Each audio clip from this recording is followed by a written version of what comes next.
et bienvenue dans Milkshaker, le podcast qui est dédié à l'allaitement. Milkshaker car en 2020, j'ai décidé qu'ici, on allait agiter les idées reçues qui font la vie dure aux mamans allaitantes.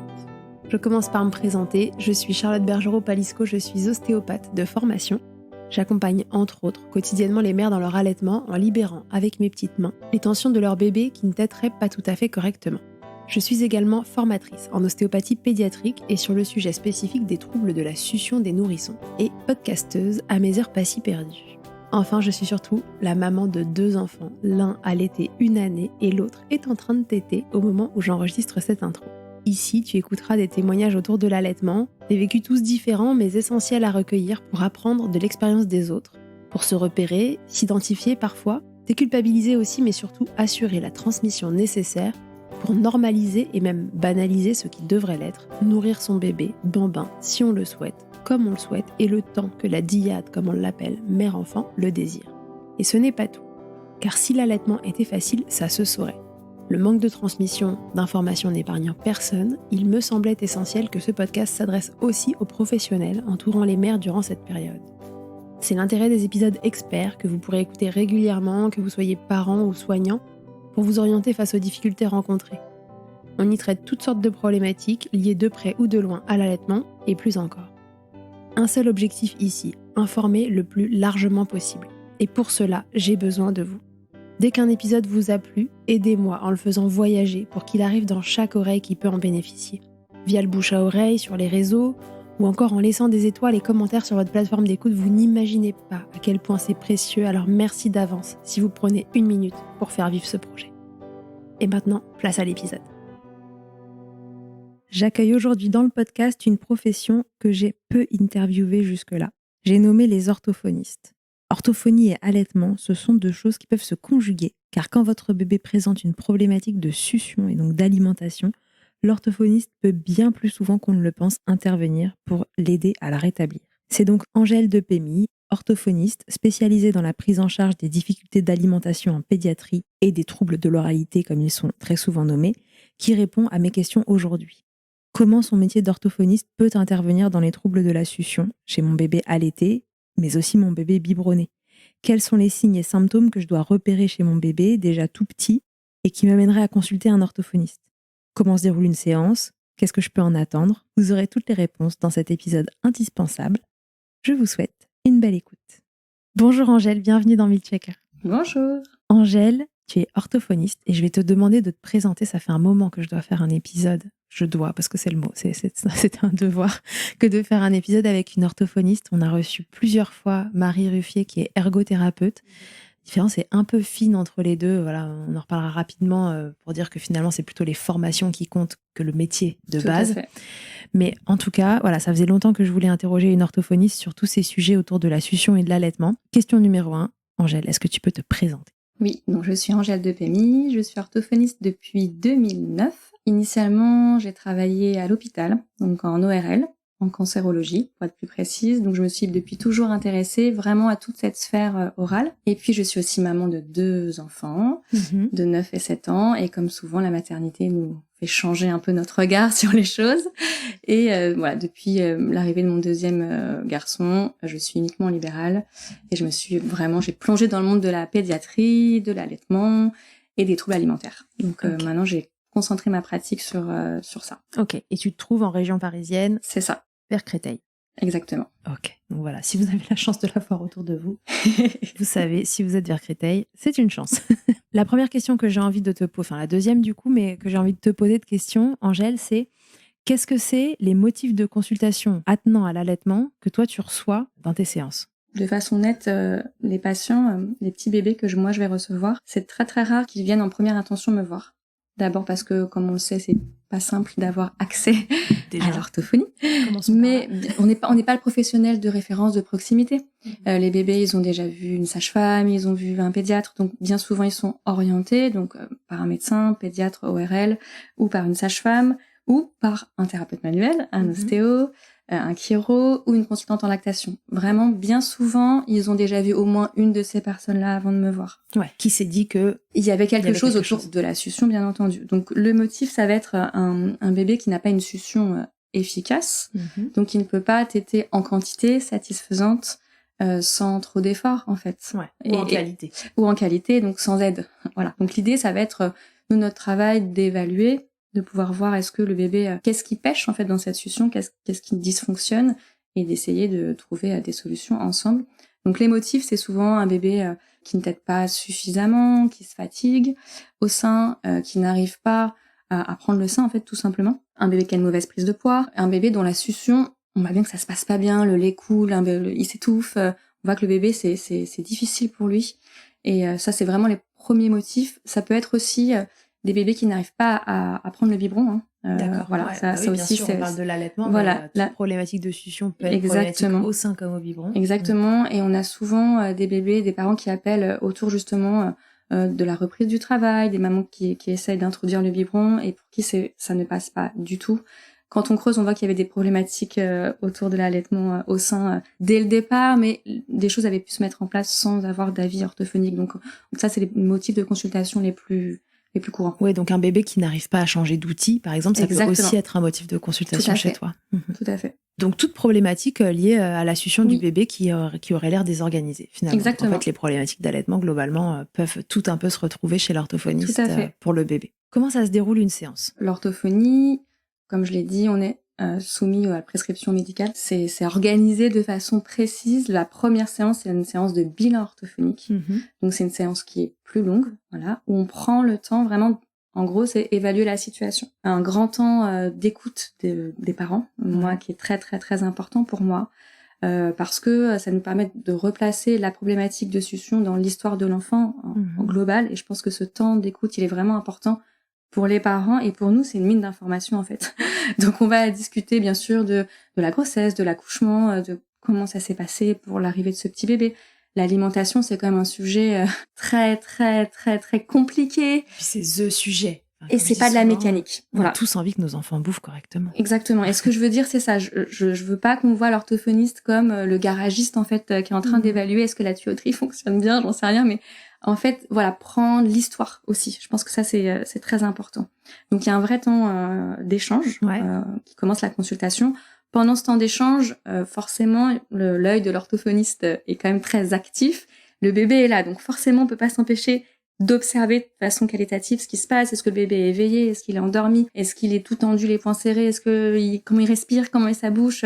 Voilà, tout ça, ça nous donne déjà, sans avoir, entre guillemets, rien fait de concret sur le bébé, beaucoup de sens. Et ça nous donne déjà des pistes, en fait, de ce qui peut dysfonctionner. Ensuite, si on a la chance d'avoir le bébé qui est disponible pour ça, on va bien sûr vouloir l'observer en situation, que ce soit au sein ou en biberon, voir comment il se débrouille, comment il fait, en fait. Donc, les parents vont nous dire, il y a ça que moi j'ai pu observer. Nos questions vont pouvoir aussi éclairer ce qui semble dysfonctionner, mais il n'y a rien qui peut remplacer le fait de le voir en situation. Non, c'est sûr. C'est pour ça que je disais qu'il faut quand même un temps assez long pour avoir le temps de pouvoir faire tout ça. Et ensuite seulement, on va pouvoir observer le bébé, vraiment analyser, examiner le bébé, si je puis dire. Donc moi, j'aime bien pouvoir l'examiner en situation, au sol, me mettre à sa hauteur au sol, voir comment il est quand il est posé au sol, en fonction de son âge, comment il se retourne, voilà, comment il est dans son corps, en fait, exactement, comment il est dans son corps. Et bien sûr, évaluer précisément, vu qu'on parle de succion, forcément, on va examiner la bouche, on va examiner tout ce qui nous sert à bien manger, à bien téter, en fait, donc la langue, les lèvres, bien sûr les joues, enfin voilà, examiner cliniquement, anatomiquement. Est-ce qu'il y a des choses qui pourraient expliquer que cette succion soit particulièrement compliquée? Et puis aussi d'un point de vue fonctionnel, comment ça se passe une succion, donc avec le doigt, pour évaluer et voilà, compléter en fait mon examen des autres éléments que j'ai pu avoir. Est-ce que d'ores et déjà, le premier truc que tu regardes, parce qu'on en parle beaucoup en ce moment et je pense que c'est une bonne chose, c'est est-ce que ce bébé respire par la bouche ou par le nez? Bien sûr. Mais en fait, le bébé, j'ouvre la porte, j'accueille la famille et mon regard est déjà, je vois ça, comment est sa bouche, comment il respire, bien évidemment, bien sûr. Je regarde aussi s'il semble douloureux, parce que j'ai vu beaucoup de bébés où on s'est dit il y a un problème de succion et en fait oui, mais parce qu'en fait ils ont mal, ils ont un reflux et en fait c'est autre chose, la priorité, en fait. Donc, oui, bien sûr, je regarde ça parce que notre rôle, bien sûr, aussi, c'est de référer, en fait. Si c'est un problème comme tout le monde, médical, eh bien, il faut qu'on en parle avec ce médecin, qui peut-être le médecin n'a pas pu voir ça, en fait. Voilà.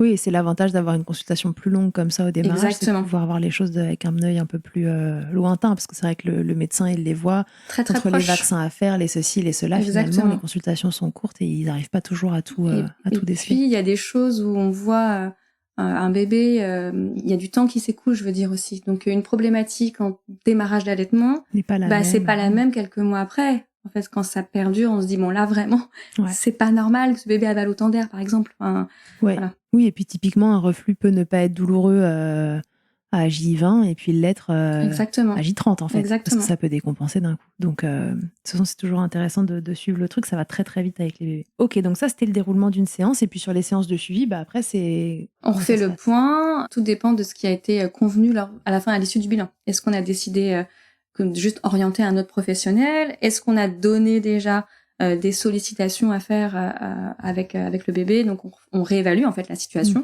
On regarde du travail qui a été fait pendant ce laps de temps et on complète en fait tout simplement. Voilà. Qu'est-ce que c'est alors les signes et les symptômes, les observations que je peux avoir moi en tant que parent de mon bébé qui me laisseraient penser que j'ai besoin d'aller voir un orthophoniste qui soit spécialisé dans ton domaine? Moi, je crois déjà, si on pense à la succion d'un bébé, c'est censé être quand même un équilibre, je pense, entre oui, c'est un geste qui demande du travail, mais ça doit, dans une certaine mesure, être quand même il y a une balance entre guillemets effort et bénéfice qui doit être à l'équilibre en fait. Et dès qu'on sent que son bébé, c'est coûteux pour lui de s'alimenter déjà. Alors c'est peut-être quelque chose d'un peu abstrait, mais j'ai quand même l'impression qu'en tant que maman, on sent ça quand son bébé, c'est difficile de manger en fait. Ouais. Parce que si on part à dire la courbe de poids, c'est des choses un petit peu pour moi c'est pas pareil. Déjà se dire voilà, je sens que mon bébé quand il est au sein, il est pas confortable en fait, il bataille. Je sais pas si tu vois ça me parle cette très petite bien. sensation là. Parce que quand je forme les ostéopathes à ça, je leur montre des vidéos et je leur dis essayez de pas trop regarder tout de suite les détails et déjà regarder est-ce que ça a l'air facile. Et ça je trouve que c'est important parce que ça évite aussi de mettre là, vu qu'on est sur un podcast et qu'on essaye de diffuser de l'information, je trouve que c'est important de pas tout de suite mettre dans la tête du parent regarde sa bouche, regarde ses mains. En fait parce que ça va.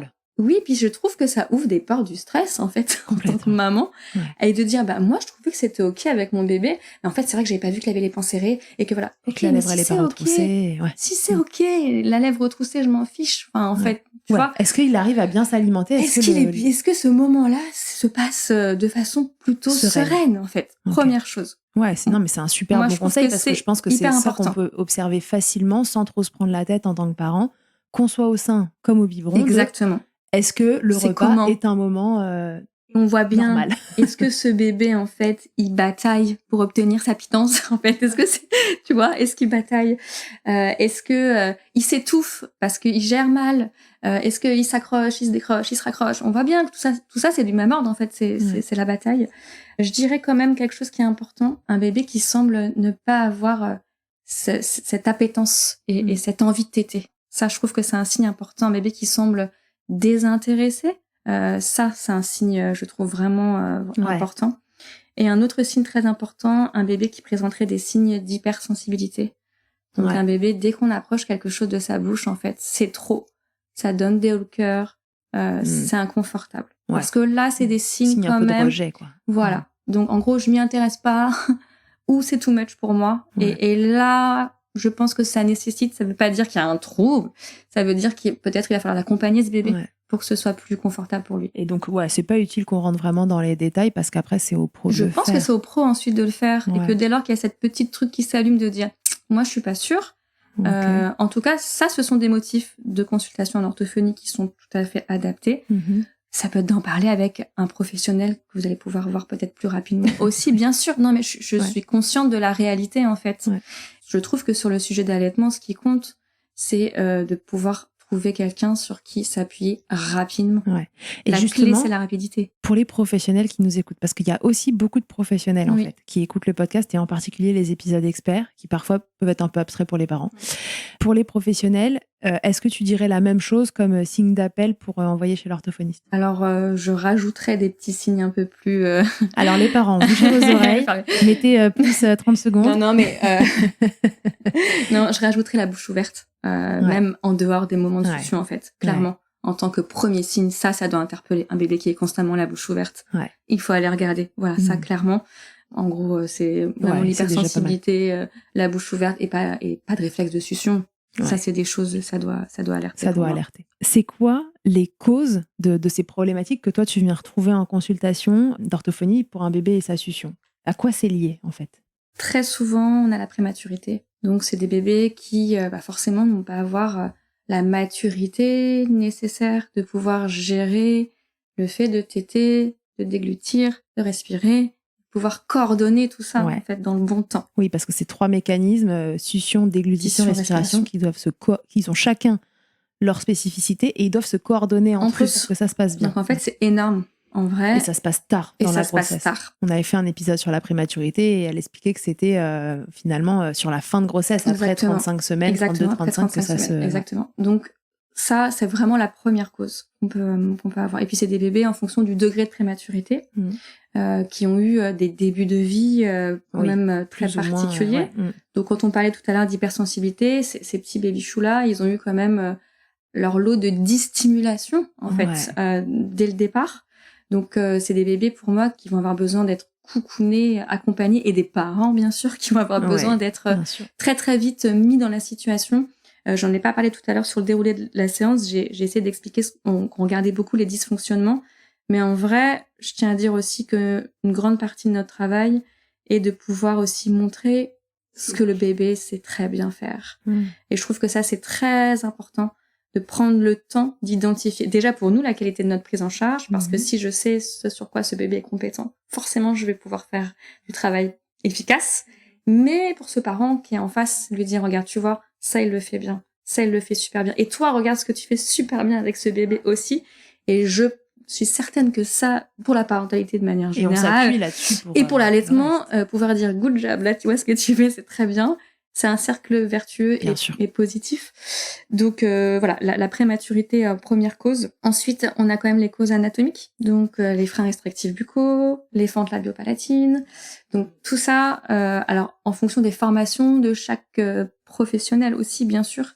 Mais forcément, je vais avoir des difficultés à mettre en œuvre ma succion si j'ai des restrictions et si anatomiquement j'ai pas tous les organes au top de leur mobilité, de leur efficacité, c'est logique. Donc typiquement un frein bien restrictif sous la langue, s'il empêche la langue de faire le mouvement qu'elle doit faire, il l'embête. Une fente labiopalatine alors que vous êtes censé être étanche entre la bouche et le nez pour coller votre langue là-haut et déglutir. Si à chaque fois que vous déglutissez, ça va dans le nez, c'est pas optimum. Exactement, le bébé va se fatiguer, etc. Ou va faire des fausses routes, voilà. Donc voilà. Ensuite, on a quand même des bébés sans diagnostic peut-être précis, mais avec des profils soit hypotoniques, soit hypertoniques. Et là, pour le coup, je pense que toi, en tant qu'ostéo, ça va te parler, en tant que tous les thérapeutes manuels aussi. Et forcément, ça va s'appliquer à la zone orale, à la sphère orale. Donc, tous les effecteurs de la déglutition et de la succion vont aussi être impactés. Donc, nous, on va avoir aussi ce travail-là sur la succion de régulation, en fait, dans un sens ou dans un autre. D'accord. Et puis, on a des troubles de la succion que je dirais isolés, en fait. Où, en fait... on sait pas trop. Je sais pas trop. Et j'ai pas la connaissance pour savoir, mais l'examen, l'observation, l'analyse clinique vont permettre de me dire, bon, voilà, peut-être que là, il va falloir travailler sur les réflexes archaïques. Peut-être que là, voilà, je vais travailler avec des outils pour essayer de booster et de faire en sorte que cette succion puisse être plus efficace. Ouais, et puis tu vois, moi je vois ça de mon point de vue d'ostéo et de thérapeute manuel du coup.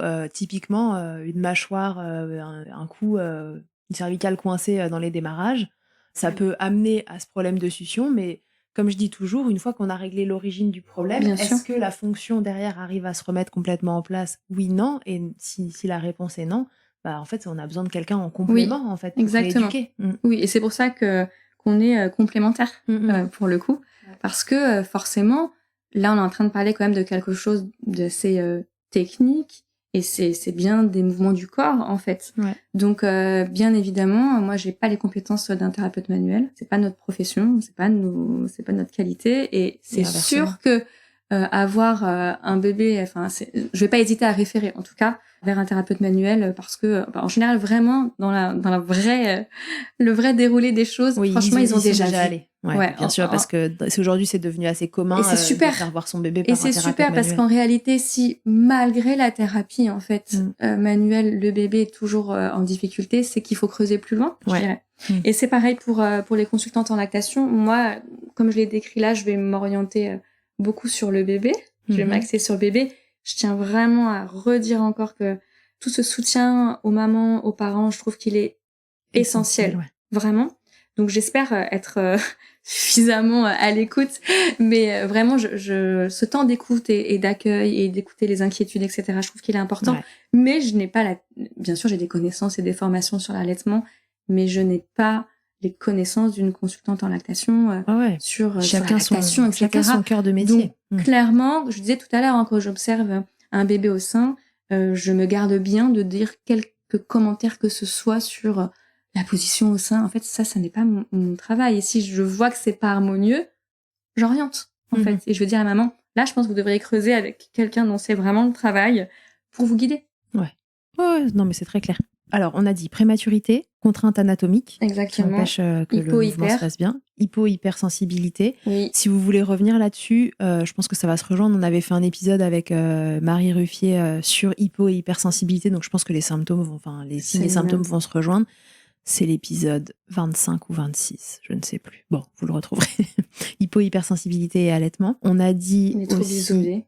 Et les troubles isolés, voilà, dont on ne connaît pas vraiment l'origine, mais comme je dis, ça peut être une tension ostéo à la base qui a généré un problème. Et aujourd'hui, il faut rééduquer ce truc-là parce que le corps n'a pas réussi à utiliser ce qu'on lui a proposé en libérant les tensions pour rétablir la fonction. Ok, très bien. Donc, une fois que tu as trouvé la cause, que tu as observé les signes et symptômes, que tu as travaillé pendant ta consultation, c'est un travail de rééducation, en fait. C'est un travail de rééducation. En orthophonie, comme les kinés, vous rééduquez, en fait, au niveau de l'oralité. Oui. Est-ce que les parents repartent avec des choses à faire à la maison ou est-ce que tout se passe en consultation? Parce que je sais que vous les voyez de façon récurrente. Exactement. Beaucoup de choses se passent en consultation, mais bien évidemment, pour moi, la rééducation, c'est un partenariat, en fait. Et il s'agit pas de venir déposer son bébé, il va être réparé et au revoir. Je pense qu'il y a aucun soin qui fonctionne comme ça, en fait, en réalité. Nous, en tout cas, clairement, alors j'aime pas dire que on donne des exercices, et ça, je l'entends tout le temps, et j'aime pas trop cette notion d'exercice parce que c'est très injonctif, je trouve. C'est très devoir, c'est très scolaire. C'est très devoir. On peut dire que je joue sur les mots, mais en fait, tu repars avec l'idée qu'il va falloir faire ça vraiment pour que ça aille mieux. Et j'aime pas cette notion-là parce que ça peut laisser entendre aux parents que c'est à tout prix et à n'importe quel prix. En fait, il va falloir le faire et non, en fait. Donc, j'aime mieux dire qu'on va proposer des sollicitations. Vraiment, on va essayer de proposer la fenêtre dans laquelle l'enfant est disponible pour les recevoir, en fait. Oui, parce que sinon, ça sème aucune graine positive. Donc, on va donner donc des propositions. Ça peut être des massages, ça peut être des postures. Voilà. Donc oui, il y a des choses entre guillemets à faire, mais c'est pas des exercices et c'est pas tant de fois par jour voilà. Ça vraiment c'est pas OK. Il faut que ça reste ludique. Ça c'est une notion moi je me suis formée au réflexe archaïque un peu cette année et c'est vrai que c'est une notion qui s'explique vachement bien, je trouve, c'est qu'en fait, il faut qu'il y ait la disponibilité. Exactement. Pour la personne et le corps pour pouvoir intégrer parce que sinon l'exercice ne sera qu'un espèce de stress en fait. En fait, c'est contre-productif. Ça fait même l'effet inverse en fait. Donc chez un petit bébé hypersensible, venir à tout prix vouloir le désensibiliser, en fait, tu renforces l'hypersensibilité parce qu'à ce moment-là, c'était trop. C'était pas son moment. Et c'était pas le moment. Donc on doit être très juste dans l'intensité de la pression, et tout ça, c'est du temps pour apprendre aux parents à faire, en fait. Et moi, mon travail, c'est tout ça, en fait. C'est de leur dire, voilà, je vais vous montrer une façon, on va faire ensemble. Parce que, en fait, ce qui compte, c'est pas comment moi j'ai fait. En fait, ce que j'ai fait là, on s'en fout, en fait. Presque. Mais comment toi, tu vas le faire? Ah, toi, t'es pas à l'aise avec ça. Ok, il faut que je trouve un autre outil. C'est comme si, en fait, j'avais un trousseau de clés énorme avec plein d'outils. Et c'est la bonne pour ce bébé. Et celui qui vient après, qui semble avoir la même problématique, la clé ne marche pas. Ouais. Parce qu'en fait, pour ce parent touché dans la bouche de son bébé, par exemple, c'est pas confort. Ok, on doit trouver autre chose. En fait, pour moi, il faut trouver ce qui est vraiment adapté à l'équipe. En fait, maman, papa, maman, enfin, parents, bébé, et c'est ça qui fonctionne, en fait. Donc oui, je trouve que c'est important aussi que les parents repartent avec des choses à faire parce que ça les renforce dans leurs compétences. Et il y a rien de plus beau, je pense, pour un parent de se dire, ok, ça c'était compliqué, on a réussi ensemble. En fait, j'ai aidé mon bébé. Moi, je leur dis toujours, je fais rien, en fait. Mais si, mais non. Enfin, je vous ai montré la clé, c'est vous qui l'avez utilisée, en fait. Donc, ça, je trouve que c'est chouette. D'être dans ce partenariat-là. En tout cas. Ok, donc ils repartent avec des idées en fait de sollicitation, de choses à mettre en place. On a fait ensemble, hein, on a parcouru ensemble. Je les ai fait avec le bébé pour m'assurer que le bébé c'était ok. Et je laisse jamais repartir avec quelque chose qui semble pas, ou si le parent est trop mal à l'aise, ou si le bébé était pas confortable. On se revoit et on reprend le temps de faire. Et c'est pour ça que c'est bien qu'on se revoit en fait. Alors ça veut pas dire si ça correspond toujours. Exactement. Et comme on est dans de la rééducation, tout ça est très mouvant. Parfois ça va très vite en fait. On se revoit et quelques semaines plus tard, 15 jours plus tard, en fait, ça y est, ça va mieux. Alors que moi dans mon plan de soins, j'avais projeté que peut-être faudrait travailler une autre chose et en fait pas nécessaire. Donc tout ça bouge beaucoup. Et donc on se revoit, mais dans une fenêtre de temps, 10-15 jours pour des tout petits, pour quand même laisser au corps le temps, quand même aussi. Oui, et malgré tout, ça va vite. Mais ça va vite. En 15 jours, ça change tellement. Et pour des troubles de la succion, il n'y a pas besoin de 30 séances. Enfin, voilà. Ça aussi, je tiens à le dire parce que pour certaines personnes qui connaissent pas exactement notre façon de travailler en tant qu'orthophoniste avec des tout petits, il y a encore l'image qui est aussi une facette de notre métier. Moi, je pratique plus du tout ça, mais qui est, on voit les patients une fois par semaine, pendant des mois, des années, c'est une autre façon de travailler qui n'est pas adaptée chez le tout petit. Donc, il faut pas avoir peur, entre guillemets, de consulter en orthophonie avec l'idée que, mais alors là, j'aurais pas le temps. En plus, elle est hyper loin. Va falloir que j'aille la voir toutes les semaines. Du coup, je baisse les bras. Parfois, un bilan qui met le doigt sur une problématique et quelques séances, en fait, ça y est, sans se voir toutes les semaines. Donc, ça aussi, je trouve que c'est important parce que c'est pas connu. Tu vois, dans un postpartum plus ou moins facile, parce que finalement, quand on consulte, c'est que ça va pas. Et quand il y a trouvé la succion, c'est que c'est pas facile. Voilà, clairement. C'est vrai que les journées sont parfois pas forcément évidentes. Exactement. Déjà quand tout va bien. Mais alors, quand en plus il y a quelque chose qui merde, on va dire, les journées avec un bébé, ça peut ressembler à une longue répétition de choses qui se passent pas terribles. Et donc rajouter à ça le rendez-vous à l'autre bout et ci et ça peut être décourageant. Donc c'est important de rappeler qu'en effet, sur ces problématiques-là, et puis les bébés quand ils se remettent, ça va très vite. Ça va très vite, parce qu'ils ont des capacités d'auto-guérison tellement puissantes par rapport à l'adulte. C'est dingue. Qui est très gratifiant nous dans nos prises en charge, parce qu'en fait, on a l'impression d'être super efficace, mais ça fait du bien. Parce que si on fait ce métier, c'est pour aider, en fait. C'est génial. Et puis moi, c'est ce que j'aime aussi dans la pédiatrie, c'est que on règle un sujet et puis après on passe à autre chose. Exactement. Ça avance. Alors, de l'intérêt de la pluridisciplinarité dans tout ça, comment toi tu travailles avec les consultantes en lactation, les thérapeutes manuels, etc. Comment ça se passe? C'est ce que je disais un petit peu tout à l'heure. Souvent, ils ont déjà vu, en fait. C'est vrai que c'est rare que ce soit moi qui oriente. Ça arrive, hein. Mais bien souvent, en fait, ils ont déjà vu un thérapeute. T'arrives un peu en bout de course. C'est vrai. Moi, vraiment, parce que aussi, je pense que... C'est le contexte aussi. Oui, et je pense que là, depuis plusieurs années où je me suis vraiment spécialisée dans le domaine, je suis identifiée aussi par pas mal de professionnels, donc j'ai la chance d'avoir un réseau qui est bien construit, mais des orthophonistes qui peut-être commencent dans ce domaine-là ou ont un peu moins de pratique. C'est important de dire qu'on est tous au service du bébé, quelle que soit notre formation, et ne pas avoir peur d'orienter en fait un autre professionnel quand on sent que c'est notre limite. Moi, c'est hyper important. Moi, c'est toujours super bien accueilli par les parents quand je dis, moi là, je ne sais pas, allez voir. Mais oui, il faut là, savoir ça dépasse. Dire où est-ce qu'on ne sait plus. Je pense que ça, c'est très important. Je pense que il faut pas avoir peur non plus du regard complémentaire d'un autre professionnel où on peut se dire, en fait, ce professionnel, peut-être, il a déjà donné des exercices. J'entends ça parfois. Mais j'ai déjà vu tel professionnel, il m'a déjà donné des exercices, alors pourquoi je vais venir vous voir? Je pense que c'est important de garder en tête que on a tous, c'est le même bébé au centre, mais on a tous un regard et un œil vraiment différents. Et un exercice qui peut sembler pareil, juste expliqué avec d'autres mots. Et parfois on le voit, hein. Par exemple sur les suivis freins, typiquement on peut avoir l'impression que les choses se recoupent un peu, mais on voit que en fait telle personne a donné tel exercice, je revois le bébé, je reconnais même pas l'exercice en fait, mais parce qu'entre-temps il s'est fait digéré, on va dire, par la personne et en fait il faut réexpliquer autrement, il faut donner une autre clé et je trouve qu'il faut vraiment voir on est tous au service du bébé avec nos outils, nos regards et on a tous à apporter. Je pense quand même qu'il y a une limite aussi à ça et que c'est bien de pas non plus s'éparpiller entre 5 ans. C'est vrai que c'est dur. Dans l'idée justement de respecter aussi la période. Mais oui, il y a des bébés, comme n'importe quel corps, je pense, il y a des temps d'intégration quand même qui sont importants et courir à voir trop de professionnels, je pense que ça n'a pas de sens non plus. Mais dès lors que on en voit un qui dit « je pense que ça serait bien d'aller voir quelqu'un d'autre », écoutez, faire confiance aussi aux professionnels qu'on a en face, si ça résonne en nous, bien sûr. Si on sent qu'on a l'impression d'être tiraillé de tous côtés, on peut dire « ok, moi je vais me concentrer sur cette thérapie-là ». Et j'attends, c'est possible aussi. En fait, on l'a dit, ça va très vite chez les bébés. Et sur ces problématiques-là, on peut rapidement en fait se retrouver un peu baladé parce que chaque professionnel regarde ça, comme tu le dis, de son point de vue à lui. Donc moi, d'un point de vue purement mécanique, toi d'un point de vue d'intégration sensitive, sensorielle et de rééducation, la consultante en lactation du côté lactation, etc. Bien sûr.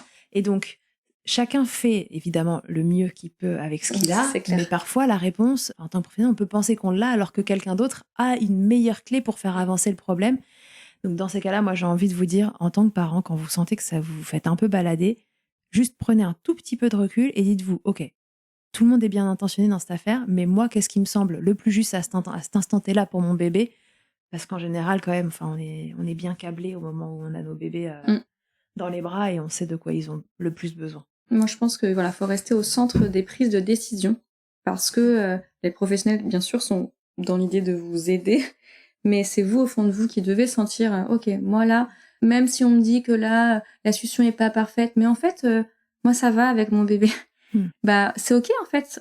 Si jamais, parce que souvent ce qui est en arrière-plan quand même, que j'ai pas dit, c'est que quand vous commencez à regarder sur internet, trouble de la succion, etc., très vite il y a des mots qui font très peur, trouble de l'oralité, et en fait ça, encore une fois, ça ouvre la porte de, ok, là mon bébé, si je m'occupe pas de ça, qu'est-ce que je suis en train de rater, qu'est-ce qui va se passer par la suite? Et en fait, on sait pas. On n'en sait rien. On n'en sait rien. Alors, il y a quand même des études qui montrent que c'est prédictif quand même de signes d'alerte. Et ça met le bébé... le stress est un facteur de... Ouais. Et quand même de dire que c'est des bébés, on va peut-être avoir un peu plus de précaution, de surveillance sur la suite du déroulé alimentaire. C'est ce que je veux dire. En fait, ne pas banaliser l'étape suivante si en plus après la diversification est un peu compliquée. Voilà. Juste avoir ce regard attentif. Mais ça présage de rien, en fait. Ouais. Mais par contre, est-ce que, parce que j'ai cru que c'était ça que tu disais, est-ce que le stress généré, tu vois, par ce genre d'informations qui nous arrivent et qui, en fait, sont pas adaptées à notre cas, est-ce que le stress généré par ça, de se dire, mon bébé, il a pas une succion parfaite, et s'il a pas une succion parfaite, peut-être qu'il va avoir des troubles de l'oralité, est-ce que ce stress-là peut amener, tu vois, aussi à la problématique? Je pense que j'ai pas la connaissance d'études sur ça, sur les effets du stress. Peut-être ça existe. En revanche, ça me paraît vraiment évident que la pression sur l'alimentation, c'est jamais bon et ça se passe dès le tout petit. Oui, en tout cas, une fois que les problèmes sont là, le stress qui est généré vient rajouter encore du problème par-dessus. Plus on va se détendre autour de ça, mieux ce sera. C'est évident, même c'est très facile à dire. Ouais, c'est très facile à dire. Mais bon, c'est vrai que la succion perfecto-parfaite, en fait, nous, au cabinet, c'est complètement biaisé, évidemment, on les voit pas, mais c'est quand même pas non plus ça. Ça court pas les rues, Ça court pas les rues. Je pense qu'il faut quand même le dire, même entre nous. Ortho, on disait tout à l'heure. Ouais. Moi, mon premier, il avait une succion complètement hypotonique. Voilà. Je vais vous dire, au niveau oralité, on est tranquille. Il nous a fait une phase où il pouvait pas manger les légumes oranges, ça lui est passé. Exactement. Et les bébés d'ortho aussi, les enfants d'ortho aussi ont des freins, ont des périodes de régression au niveau de l'alimentation, ont des phases d'opposition, et c'est normal, en fait. Oui, aussi. de pas faire d'une petite problématique, ni d'une grande. Si on voit que les difficultés s'enchaînent, évidemment, faut consulter. Mais heureusement, ils ont pas tous des grosses galères, quoi. Oui, et je crois aussi quand même, il y a cette... moi, je sens ça, en tout cas, dans ma position d'orthophoniste, cette angoisse de diagnostic du trouble de l'oralité. J'ai l'impression qu'aujourd'hui, il y a beaucoup de gens qui me consultent, entre guillemets, juste pour savoir si leur enfant a l'étiquette ou pas, en fait. Et c'est très compliqué, je trouve, parce que... je trouve que c'est dans une case derrière. Et c'est pas productif en fait, parce que moi j'essaie vraiment de mettre de l'énergie à expliquer, mais là on cherche à savoir aujourd'hui qu'est-ce qui fonctionne pas, mettre cette étiquette. Finalement à quoi bon? Alors parfois bien sûr le diagnostic ça permet aussi de se dire ok, maintenant je comprends. Oui, mais en fait quand on est chez un tout petit comme ça, c'est trop tôt. C'est trop tôt en fait, voilà, c'est trop tôt, c'est plaquer quelque chose, dire que la suite va être compliquée alors qu'en fait on n'en sait rien. Ça ferme des portes en fait. Voilà, d'ouverture de solutions, parce qu'on a dit de toute façon on a étiqueté, il y avait un trouble, quoi. C'est comme dire il y a des freins, donc de toute façon il y a des freins, tout va être compliqué. En fait peut-être pas. Non, et puis il y en a qui s'en sortent étrangement bien avec des trucs anatomiques qui sont quand même costauds. Exactement. Tous les cas existent.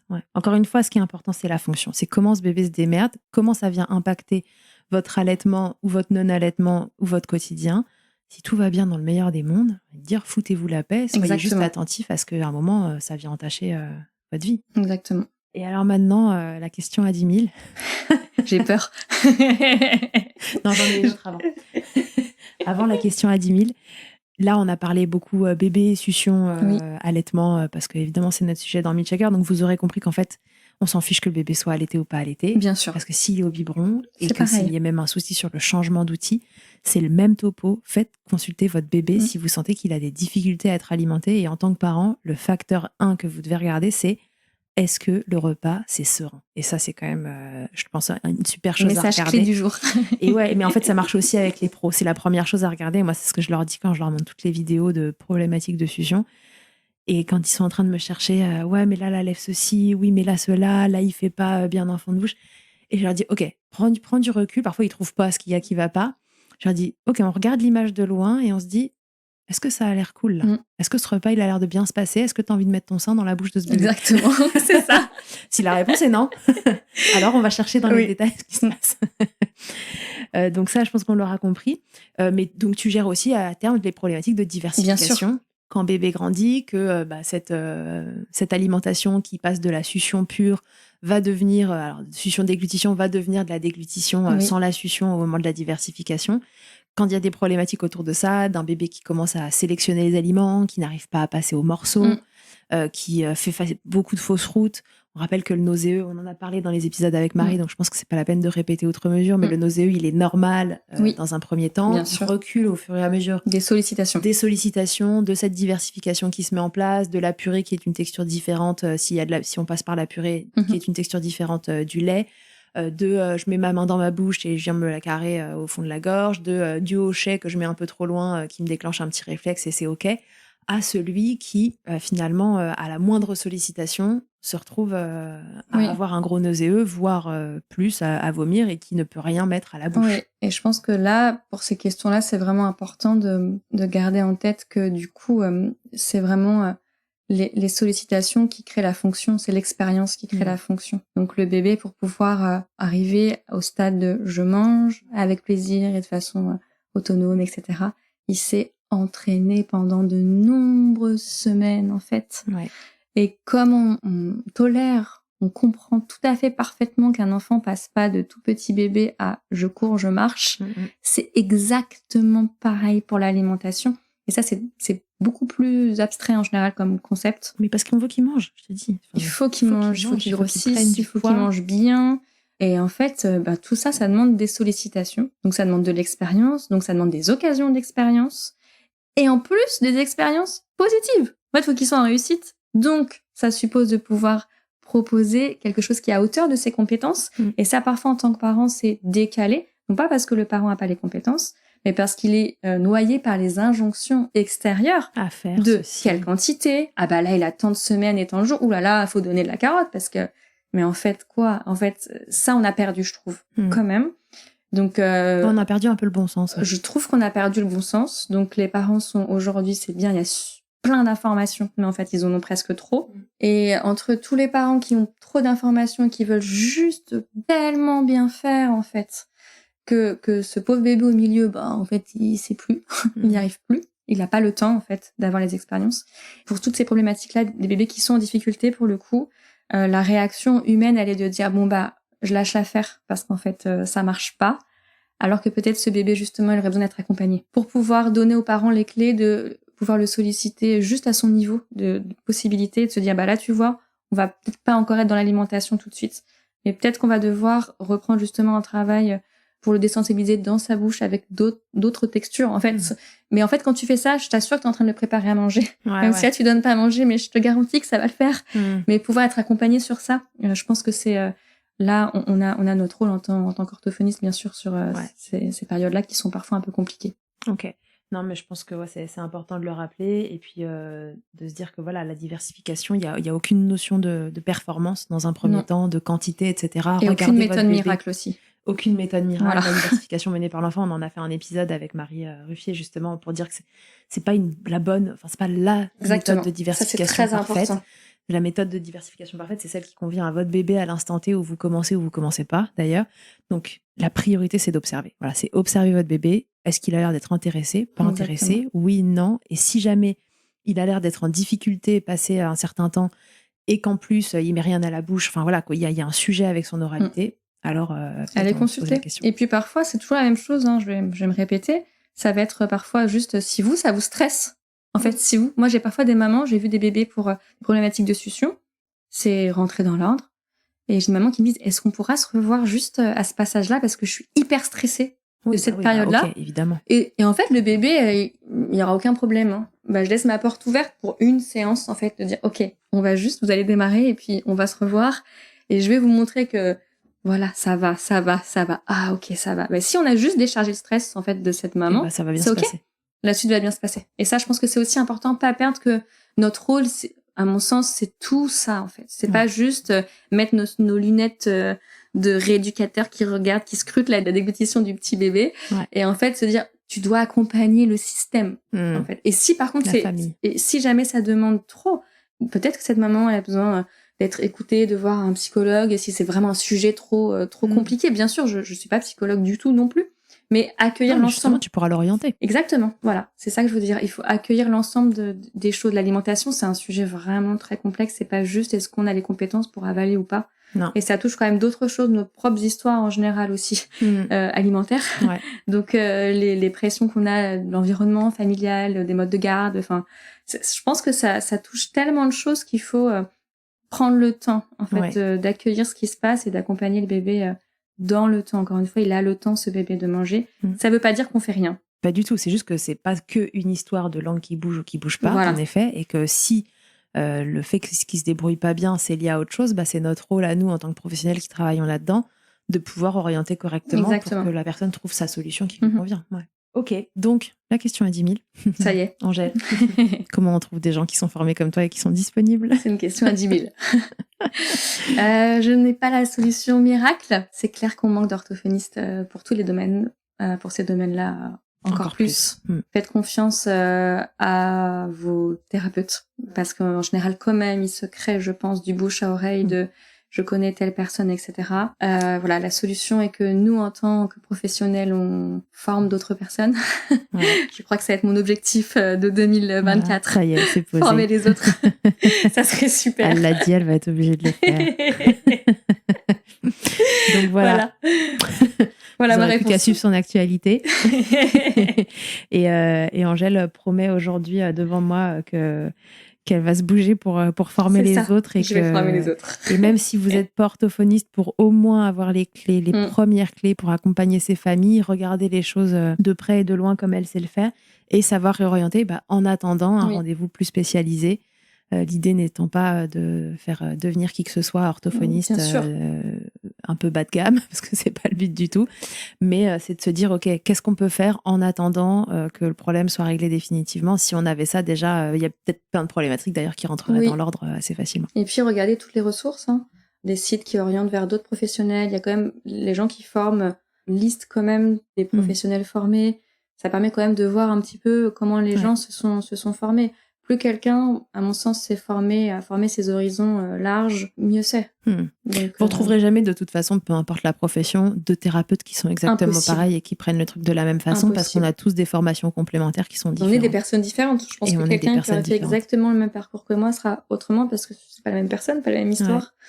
Quand même, le bouche à oreille, je pense que c'est une bonne chose. Et puis, appeler, en fait, parfois, cette personne-là, elle n'est pas référencée, en fait. Mais en fait, elle est super. Elle est à l'écoute. Elle est curieuse. Elle cherche des solutions pour vous. Et c'est la bonne personne pour vous aussi. Je pense qu'il y a aussi cet effet-là. C'est super de se faire connaître, de vulgariser les infos, etc. Mais c'est pas parce qu'on fait pas de pub qu'on n'est pas bon, en fait, aussi. Non, bien sûr. Il y a aussi ça derrière que je trouve qui est parfait. Des gens, ils sont pas connus. Mais c'est pas parce qu'ils sont pas connus qu'ils sont pas super bons thérapeutes, en fait, et super bons rééducateurs. Tout à fait. Et puis, je pense aussi qu'on peut être super bon et ne pas être le bon thérapeute de quelqu'un à un instant T. Voilà, même au sein d'une même profession. Si on arrivait, quand on s'en sort pas, à réorienter vers quelqu'un de notre propre profession en disant là, je sais pas, je coince, peut-être demandons l'avis de ma collègue. Parce que voilà, vraiment, je pense que c'est pas aveu de faiblesse, c'est juste se dire que le lien patient-praticien, il se crée à différents niveaux et que parfois, on n'est pas la bonne personne pour ce bébé ou pour ce patient à cet instant T-là. Et c'est OK, quoi.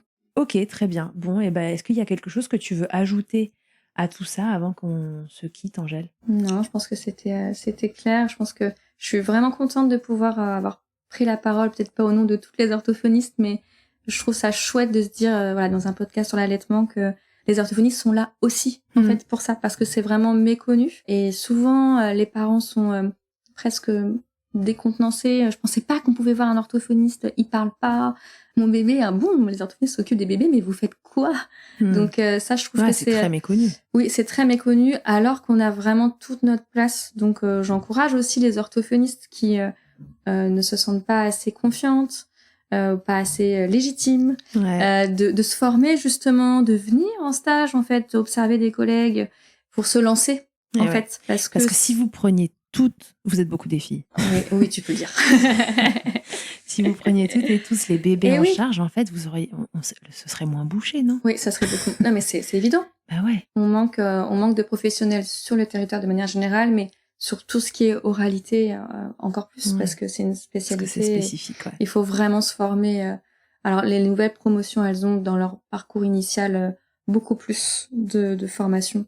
À mon époque, je suis déjà presque dans les vieilles orthos. Ouais, ça y est, vieille. mais c'est pas suffisant. En fait, il faut se former toujours, tout au long de notre vie d'ortho. Les orthophonistes, c'est une profession qui se forme beaucoup et tout le temps. Je pense que le mot, c'est ça, voilà. Si ça a pu faire germer l'idée que, voilà, on est là aussi pour l'allaitement, au sein ou au biberon, et vraiment notre travail, c'est l'alimentation dès le tout petit. Voilà, exactement. Bon, parfait, on va rester là-dessus. Voilà, si ça vous a donné envie en tant que pro de vous former, c'est génial parce qu'on manque cruellement de vous pour accompagner les bébés. Moi, c'est une vraie galère pour moi en consultation parce que parfois, je sais qu'il y en a besoin et j'ai pas... voilà, on peut pas réorienter. Et Angèle, elle est très sympa, mais elle est surbookée et elle peut pas prendre tout le monde et ils font aussi en fonction des urgences qui arrivent, etc. Donc, si ça vous a motivé, tant mieux. Si vous êtes parent et que votre bébé n'a pas l'air serein au moment des repas, maintenant, vous savez qu'il y a une autre piste à aller creuser. Et je me charge de booster Angèle pour qu'elle forme plein de monde et qu'on soit plus en manque d'orthophonistes sur ce sujet. Allez, merci beaucoup Angèle, en tout cas d'avoir pris le temps de venir ici, parce qu'elle est venue à la maison ce matin avec un trop joli bouquet de fleurs, trop sympa. Et d'être venue ici, d'avoir répondu à mes questions et voilà, et de diffuser l'information. Je sais que ça va aider beaucoup. Merci à toi. Allez, à très vite à tous et à toutes. À bientôt dans Milcheck. Un grand merci d'avoir écouté cet épisode jusqu'au bout. Je te le redis encore une fois, mais c'est si important. Si tu as aimé cet épisode, n'hésite surtout pas à le partager, à mettre une note ou des étoiles sur les plateformes d'écoute pour m'aider à le faire connaître. Déjà, ça me booste et ça me motive à continuer de créer ces contenus. Et surtout, ça permet à de nouvelles personnes d'être informées correctement sur l'allaitement. Pour échanger ou me faire un retour sur ce que tu as entendu, rendez-vous sur Instagram @milcheckerpodcast et je te répondrai avec plaisir. Pour rechercher un épisode, cette fois, une thématique, c'est sur le site internet milchecker.fr que ça se passe. Tu y trouveras tous les épisodes et un moteur de recherche pour t'orienter en fonction du sujet recherché. Pour me consulter, comme ostéopathe, ça se passe à Suresnes, dans le 92. La prise de rendez-vous, elle se fait sur Doctolib en tapant Charlotte Bergerot-Palisco. On se quitte, comme au premier jour, avec Emma et son titre Blinded, en collaboration avec Nemen. Je vous donne rendez-vous au prochain épisode, et d'ici là, n'oubliez pas, milcheckez autant que vous le voudrez, et bousculons ensemble les idées reçues sur l'allaitement maternel.